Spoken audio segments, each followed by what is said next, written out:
Kumusta sa inyong lahat? Dito naman tayo sa vlog natin ngayong gabi sa FPJ Batang Quiapo Kilalanin. Unang-una sa lahat, ito ay teaser video lamang para ma-update sa Batang Quiapo.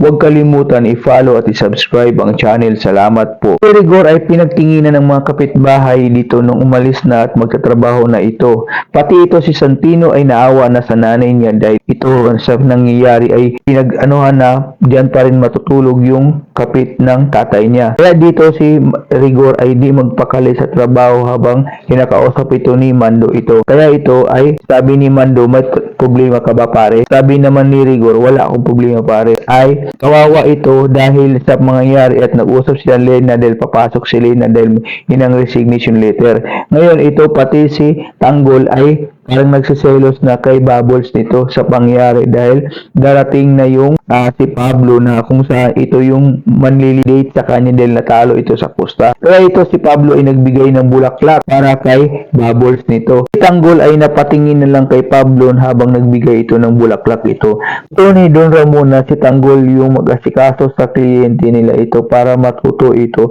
sa may transaction ito. Sabi pa ni Don Ramon ito sa tatay niya kay Don Julio. Pinilit ni Mamita na kung saan si Catherine ay gusto magkatuluyan ito si Tanggol ito dahil sabi pa ni Don Pakundo dahil sa interest mo lang dahil may pera ito pero ayaw ito ni Don Pakundo kay Tanggol.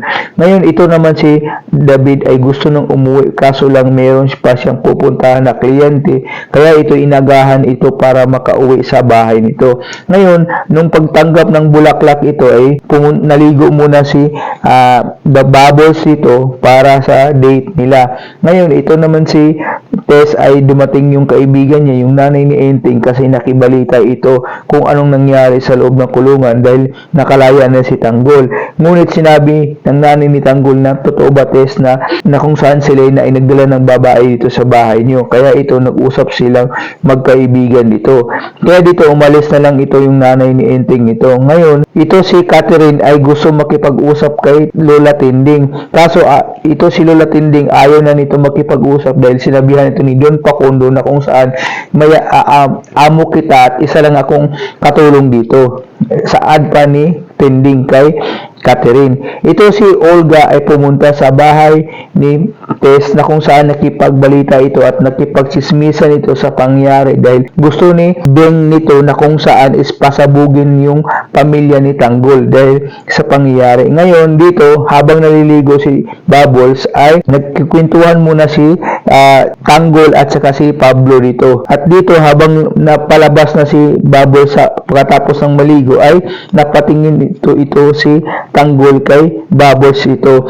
Abangan natin mga master sa pangyari kasi may date si Bubbles kay Pablo. Ano kaya ang gagawin nito? Sasagutin kaya ni Bubbles si Pablo? Abangan!